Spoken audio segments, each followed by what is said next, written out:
आज भारत के मूल निवासी भारत के खत्तीय सम्राट अशोक की जयंती है। जो जीता वो सम्राट अशोक। सोचिए, दीवान पिए धम्म को दुनिया भर में फैलाने वाले भारत की पहचान, भारत के संविधान की पहचान सम्राट अशोक की जयंती की आप सबको शुभकामनाएं। चुनावी साल है, प्राचीन गणतंत्र की लिखी वैशाली से मैं चुनाव लड़ रहा हूं, तो आप लोग को वहां के बारे में भी अपडेट देता हूं। रोज मैं फिर कह रहा हूं, पूरे बिहार में बैकवर्ड फॉरवर्ड है और वैशाली में तो बहुजन एकजुट है और किसी कीमत पर वो बैकवर्ड फॉरवर्ड की लड़ाई है वैशाली में। तो पार्टी और जाति से ऊपर उठकर लोग बैकवर्ड फॉरवर्ड की राजनीति हो रही है। तो ये सबसे बड़ा अपडेट दे रहा हूं। आपकी हर मदद हमारे तक जो पहुंच रही है वो बहुजन समाज को मजबूत करेगा। लेकिन आज की वो तमाम बड़ी खबरें जो सोशल मीडिया पर वायरल है, मेरी कोशिश होती है कि वो तमाम बड़ी खबरें आप तक पहुंचाई जाए, क्योंकि वो खबरें हैं जो किसी कीमत पर आपसे छूटनी नहीं चाहिए। तो मेरी जो भूमिका है पत्रकार वाली वो लगातार जारी रहेगी। सोचिए, जहां टीवी अखबार कह रहा है 400 पार, वहां बीजेपी की हवा खराब है। कहां संविधान खत्म करने की बात कर रहे थे, इस देश के बहुजन समाज अब बीजेपी को वोट नहीं देना चाह रहे। तस्वीर देखिए, मोदी जी के चुनाव पर पूरे देश में चुनाव लड़ा जा रहा है, उनके कैंडिडेट तक का पता नहीं। कह रहे हैं 400 पार, तो बस बीजेपी सिर्फ टीवी अखबार पर जीत रही है। राहुल गांधी के तमिलनाडु के नीलगिरी पहुंचे, उसकी नीलगिरी में चुनाव आयोग के फ्लाइंग स्क्वाड के अधिकारियों द्वारा जांच की गई। सोचिए, प्रधानमंत्री राहुल गांधी के हेलीकॉप्टर जांच किया गया था। प्रधानमंत्री का हेलीकॉप्टर जांच करने वाले अधिकारी एक मुस्लिम समाज के अधिकारी थे। उनको पिछली बार कैसे नाप दिया गया था। तो बीजेपी में तमाम जो मनुवादी जो इस सिस्टम में बैठे हुए हैं ना, वो सत्ता का दुरुपयोग कर रहे हैं।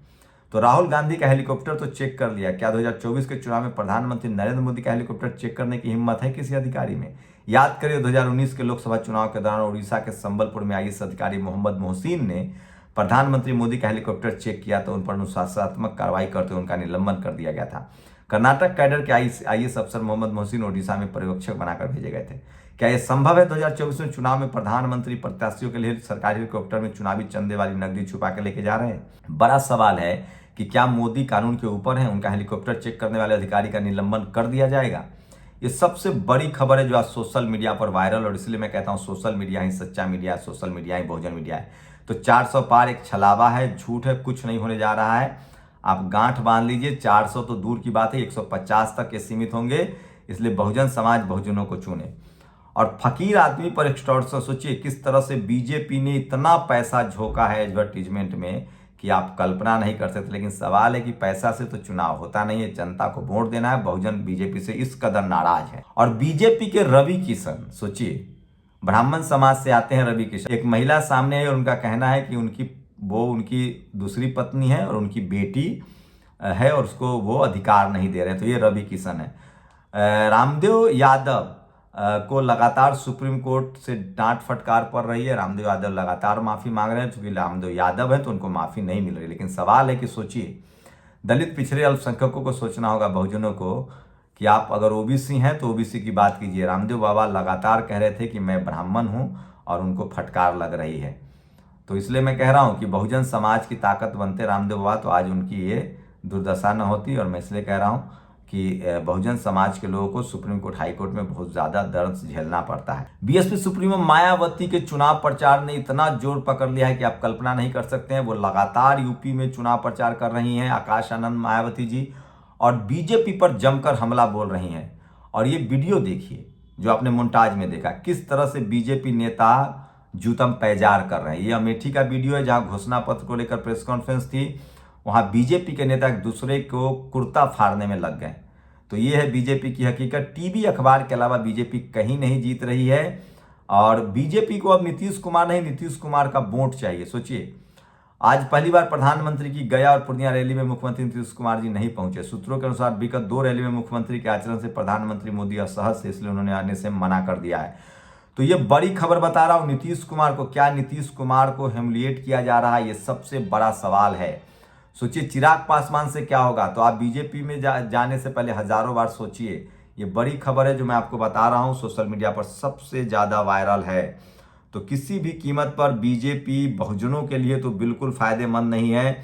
वो सिर्फ इस्तेमाल कर रहे हैं बहुजनों का। ये सबसे बड़ी खबर है जो आपको बता रहा हूं, और सोशल मीडिया पर वायरल है। नीतीश कुमार जी को मना कर दिया गया है। सी वोटर का सर्वे, तो सोचिए मनुवादी मीडिया जो है वो मोदी को जिताने में लगी हुई है, अभी से ही 400 सीटें दे रही है। तो टीवी के सर्वे पर बिल्कुल भरोसा मत कीजिए। और मजदूरों का आरोप, झंडे पकड़ने पर 375 रुपये देने का वादा, सीएम का रोड शो खत्म होने के बाद ठेकेदार लापता। ये सोचिए किस तरह से चुनाव, राजस्थान में इस तरह से चुनाव लड़ा जा रहा है, लोगों को पैसे पर लाया जा रहा है और पैसा भी नहीं दिया जा रहा है, भाग जा रहे हैं। ये देखिए गुलजार अलवी बीजेपी में शामिल हुए, 10 पुलिस थानों में 16 मुकदमे दर्ज है, लूट, बलवा, आर्म्स एक्ट, चोरी, हत्या की कोशिश, ड्रग्स। तो इस तरह के लोगों से सावधान रहिए और सोचिए कि बीजेपी किसी कीमत पर किसी हद तक जा सकती है। इनको भ्रष्टाचार से परहेज है, न क्रिमिनल से परहेज है। तो बहुजन समाज को कम से कम मनुवादियों से परहेज करना चाहिए, ये सबसे बड़ा सवाल है। नॉर्थ ब्लॉक में भीषण आग लग गई है, जहां गृह मंत्रालय और वित्त मंत्रालय है। क्या लोकसभा 2024 में अपनी हार को भांपते हुए मोदी सरकार जला रही है द मोदी फाइल्स? ये सबसे बड़ी खबर है। अगर आग लगने लगे तो समझिए कि कुछ छुपाने की कोशिश तो नहीं हो रही है। तो ये भी सबसे बड़ा राजनीतिक संकेत होता है कि अगर मंत्रालय में आग लगने लगे तो समझिए कि सरकार संकट में है। और ये देखिए भाजपा के पूर्व राजस्थान राज्य अध्यक्ष सतीश पूनिया जी की रैली में उमड़ी भीड़, पुष्प वर्षा। सोचिए 5 लोग नहीं है राजस्थान में और टीवी वाले कह रहे हैं कि राजस्थान में 25 सीटें जीत रही है बीजेपी। इस बार तो ईवीएम भी नहीं चलेगा। जिस तरह से लोग नाराजगी है बहुजन समाज की।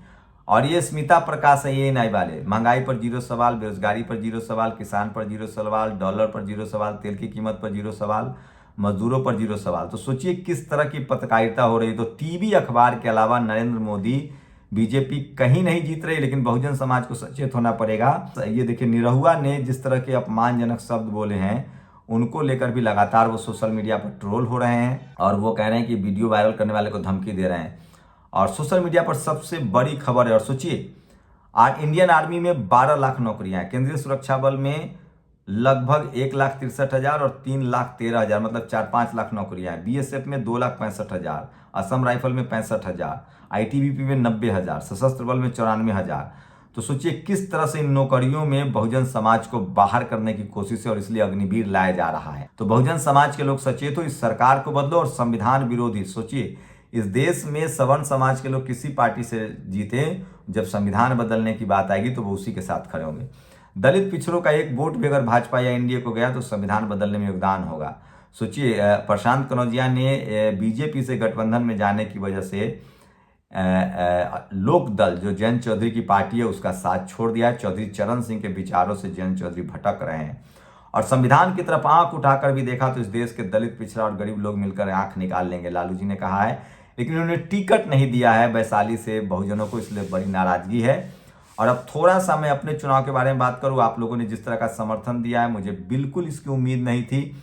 एक बहुजन समाज के लोग जो दुनिया भर से मुझे फोन कर रहे हैं, दुनिया भर से मदद कर रहे हैं, उन सब का बहुत बहुत शुक्रिया। और संविधान बदलने वाले बीना देवी और मुन्ना शुक्ला जैसे लोग का जो जातिवाद जिनके दिमाग में बैठा है, उनका चुनाव हारना तय है। बहुजन समाज इस बार एकजुट है, पूरी तरह से एकजुट है और पूरा बिहार में तो बैकवर्ड फॉरवर्ड है और वैशाली में तो बहुजन एकजुट है।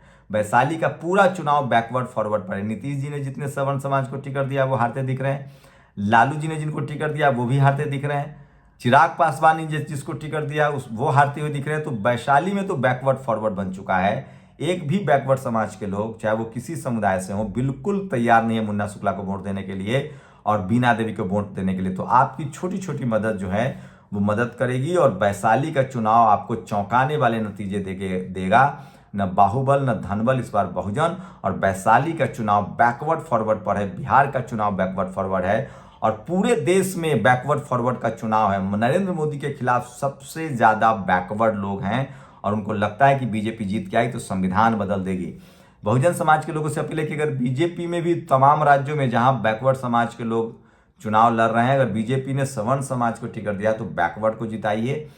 संविधान बदलने में कोई भी बैकवर्ड नेता संविधान बदलने के लिए खड़ा नहीं होगा, इसलिए संसद में 90% रिप्रेजेंटेशन कीजिए बैकवर्ड, दलित, पिछड़े, अल्पसंख्यक समाज का। आज की ये तमाम बड़ी खबरें थी, शुक्रिया। नेशनल दस्तक की आपसे गुजारिश है कि अगर इसको बचाना चाहते हैं तो नेशनल दस्तक को सब्सक्राइब करने के लिए रेड कलर के सब्सक्राइब बटन को दबाएं, फिर बेल आइकन की घंटी दबाएं। नेशनल दस्तक को बचाने के लिए बहुत जरूरी है कि हर खबर को शेयर करें, लाइक करें, कमेंट जरूर करें।